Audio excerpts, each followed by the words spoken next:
Hello my dear students, voice sensor আৰু এটা part তোমালোকৰ কাৰণে লৈ আহিছো। অলৰেডি এটা পাৰ্ট আলোচনা কৰিছো, তোমালোকে যদি চোৱা নাই চাই লবা। নাম্বাৰ 1 দি আছে চোৱা, he loves me, অৰ্থাৎ এইটো প্ৰেজেন্ট ইনডিফিনিট টেন্সৰ উদাহৰণ হয়। সো প্ৰেজেন্ট ইনডিফিনিট টেন্সৰ কাৰণে যেটো ভয়েস চেঞ্জ কেনেকৈ কৰিব লাগে মই শিকাই দিছিলো। চোৱা, he loves me প্ৰথমতে সাবজেক্ট ভাৰ্ব আৰু অবজেক্ট এই তিনিটা বাছি উলিয়াব লাগিব। ইয়াতে সাবজেক্টটো কি হ'ব, he এইটো সাবজেক্ট, এইটো হল মেইন ভার্ব, এইটো হল আমাৰ অবজেক্ট। সো ভয়েস চেঞ্জৰ নিয়ম অনুসৰি কি কৰিব লাগিব, অবজেক্ট এইটো এক্টিভ ভয়েসৰ উদাহৰণ হয়। এক্টিভ ভয়েসত কাৰণ এইটো পাস্ট পার্টিসিপল দিয়া নাই, মেইন ভার্ব যেটো দি আছে এইটো প্রেজেন্ট ফর্মতে দিয়া আছে, এইটো এক্টিভ ভয়েসৰ উদাহৰণ হয়। তো পেসিভ ভয়েস যদি কৰিব লগা হয় তেনেহলে কি কৰিব লাগিব, যেটো অবজেক্ট দি আছে অবজেক্টটো সাবজেক্ট হিচাপে লিখিব লাগিব। এতে মি, অৰ্থাৎ মিটো অবজেক্ট হিচাপে যদি আহে তেনেহলে কি হ'ব, আই হ'ব ইয়াতে।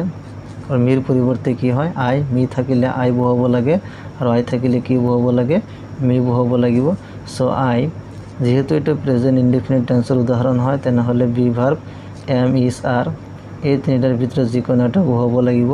যেহেতু আইটো সিঙ্গুলাৰ নাম্বাৰ হয় সেই কাৰণে কি এম বহাব লাগিব, কাৰণ আইৰ পিছত এম হয় আমি জানো। সো আই এম, তাৰ পিছত যেটো মেইন ভাৰ্ব দিয়া আছে সেই মেইন ভাৰ্বৰ পাস্ট পাৰ্টিসিপল ফৰ্মটো বহাব লাগিব। এতে লাভ, লাভৰ পাস্ট পাৰ্টিসিপল কি হ'ব, লাভড, এল ও ভি ই ডি, অৰ্থাৎ ডি এটা যোগ দিব লাগিব। আই এম লাভড, তাৰ পিছত বাই প্ৰিপজিশন এটা বহাব লাগিব, বাই, আৰু হি থাকিলে কি বহাব লাগে, হিম বহাব লাগে। সো এইটো পেসিভ ভয়েসত পরিবর্তন হয়ে গেল, I am loved by him. He loves me এইটো প্রেজেন্ট এইটো এক্টিভ ভয়েসত দি আছে। সো পেসিভ ভয়েসত কি হ'ব, I am loved by him. Number 2 কি দি আছে চোৱা, চিলড্ৰেন লাইক ম্যাঙ্গোস। সো এইটো সাবজেক্টটো কি হ'ব, চিলড্ৰেন, এইটো হ'ব সাবজেক্ট, লাইক এইটো হ'ব মেইন ভাৰ্ব, আৰু ম্যাঙ্গোস এইটো হ'ব কি অবজেক্ট। সো প্ৰথমতে কি কৰি এইটো এক্টিভ ভয়েসত দিয়া আছে। সো পেসিভ ভয়েস কৰিবলৈ হলে কি কৰিব লাগিব, যেটো অবজেক্ট সেইটো সাবজেক্ট হিচাপে লিখিব লাগিব। এম টো ক্যাপিটাল লেটার হ'ব কাৰণ প্ৰথমতে আহিছে। সো ম্যাঙ্গোস, ম্যাঙ্গোস যেহেতু এইটো বহুবচন হয়, প্লুৰাল নাম্বাৰ হয়, সেই কাৰণে এটা কি বহাব লাগিব, এবাৰ বি ভাৰ্বটো আৰ বহাব লাগিব। ইজ বহালে নহব কাৰণ এটা বহুবচন হয়, সেইকাৰণে ম্যাঙ্গোস আৰ। তাৰপিছত লাইকৰ যেটো মেইন ভাৰ্ব দি আছে ইয়াৰ পাস্ট পাৰ্টিসিপলটো বহাব লাগিব। লাইকৰ পাস্ট পাৰ্টিসিপল কি হয়, liked. So liked, mangoes are liked, তাৰপিছত এটা বাই প্ৰিপজিশন বহাব লাগে। ম্যাঙ্গোস আৰ লাইকড বাই, তাৰপিছত যেটো দি আছে সাবজেক্ট চিলড্ৰেন, অৰ্থাৎ চিলড্ৰেন এতে চিলড্ৰেনে হ'ব। সো চিলড্ৰেন এইটো কি পেসিভ ভয়েসলে কনভাৰ্ট হৈ গ'ল। So mangoes are liked by children. Number 3, the boy sees the moon. এইটো সাবজেক্ট, দি বয়টো সাবজেক্ট হয়, সিজ এইটো মেইন ভার্ব, আৰু দ্য মুন এইটো হল অবজেক্ট। সো অবজেক্টটো কি কৰিব লাগিব, সাবজেক্ট হিচাপে লিখিব লাগিব। দ্য মুন, দ্য মুন এইটো সিঙ্গুলার নাম্বার, ইজ বহিব। দ্য মুন ইজ, তাৰপিছত যেটো মেইন ভাৰ্ব দি আছে তাৰ পাস্ট পাৰ্টিসিপল, সিৰ পাস্ট পাৰ্টিসিপল কি হয়, seen. So the moon is seen, তাৰপিছত বাই প্ৰিপজিশন, বাই দ্য বয়, যেটো সাবজেক্ট দি আছে ইয়াৰ কোনো পরিবর্তন নহব। The moon is seen by the boy, এইটো এক্টিভ ভয়েস আৰু এইটো কি হল, passive voice. Number 4, he calls me, এইটো হল সাবজেক্ট, এইটো হল ভার্ব, এইটো হল অবজেক্ট। সো মিটো সাবজেক্ট, অবজেক্টটো সাবজেক্ট হিচাপে আনিলে কি ল'ব লাগিব, আই। সো আই, আইৰ পিছত কি বহাব লাগিব, এম, আই এম, তাৰপিছত past participle of main verb, কলৰ পাস্ট পাৰ্টিসিপল কল্ড, ইডি যোগ দিব লাগিব, আই এম কল্ড। তাৰপিছত বাই প্রিপজিশন, হি থাকিলে কি বহাব লাগে, হিম বহাব লাগে। এইটো পেসিভ ভয়েস হৈ গ'ল, আগৰটো কি আছিল active voice. So I am called by him. Number 5, cats, cats, mice. Cats এইটো হল আমাৰ সাবজেক্ট, ক্যাটস এইটো হল মেইন ভাৰ্ব, আৰু মাইস হল অবজেক্ট। অবজেক্টটো সাবজেক্ট হিচাপে ল'ব লাগিব, এমটো ক্যাপিটাল হ'ব, মাইস, এতে আর বহিব কাৰণ মাইস এতে বহুবচন বুজোৱা হৈছে, অৰ্থাৎ নিঘুনিবৰ। মাইছ মানে হ'ল নিগনিবোৰ বহু বচন, মাউচ মানে নিগনি আৰু মাইছ মানে হ'ল নিগনিবোৰ, সেইকাৰণে ইয়াতে ইজ নহ'ব। এইটো তোমালোকে মনত ৰাখিবা, এইটো কনফিউজিং টাইপৰ হয়।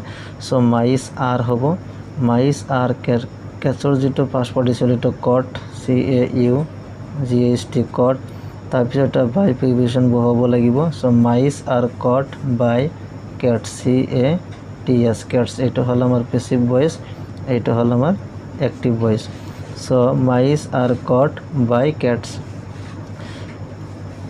Number 6, he is praising the boy. এইটো প্ৰেজেণ্ট কণ্টিনিউৱাছ টেন্সৰ হয়, আগৰবিলাক কি প্ৰেজেণ্ট ইনডিফিনিট টেন্সৰ আছিল। এতিয়া চ' নাম্বাৰ 6টো প্ৰেজেণ্ট কণ্টিনিউৱাছ টেন্সত দিয়া আছে। হি ইজ প্ৰেজিং দ্য বয়, এইটো হ'ল ছাবজেক্ট, প্ৰেজ এইটো হ'ল মেইন ভাৰ্ব, আৰু দ্য বয় এইটো হ'ল অবজেক্ট।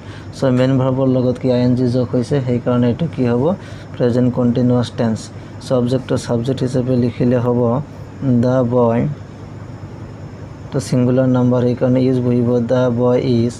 তাৰপিছত যিটো মেইন ভাৰ্ব দি আছে তাৰ পাষ্ট পাৰ্টিচিপল, চ' প্ৰেছৰ পাষ্ট পাৰ্টিচিপল কি হ'ব প্ৰেছড হ'ব, অৰ্থাৎ ED এটা যোগ দিব লাগিব pressed. The boy is pressed. তাৰপিছত কি বহাব লাগে বাই প্ৰিপজিশ্যন, হি থাকিলে কি বহাব লাগে হিম বহাব লাগে। এইটো পেছিভ ভইচ হৈ গ'ল, এইটো active voice. So' the boy is pressed by him. Number 7, they are building a house, এইটো হ'ল অবজেক্ট, এ হাউচ।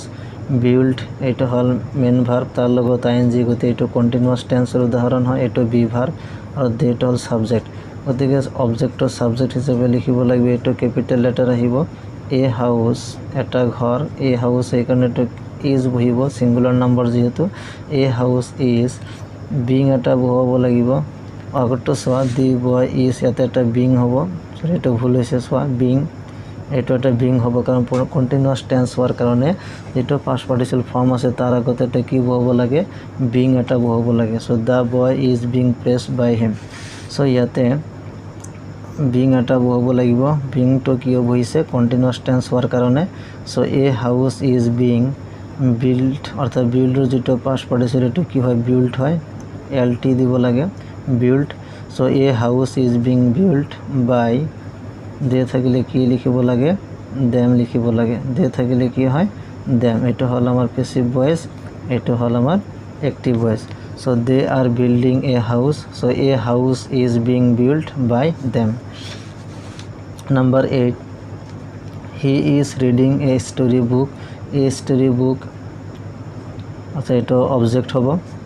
ৰিড এইটো মেইন ভাৰ্ব, তাৰ লগত ING, অৰ্থাৎ এইটো কণ্টিনিউৱাছ টেন্সৰ উদাহৰণ হয়, সেইটো হ'ব subject.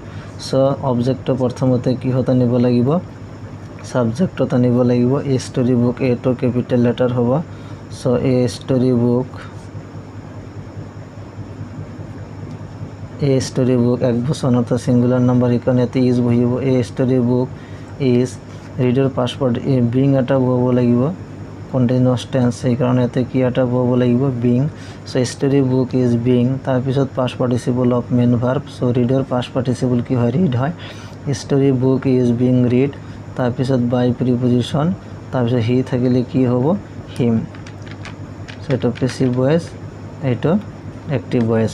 So' he is reading story book, a story book is being read by him.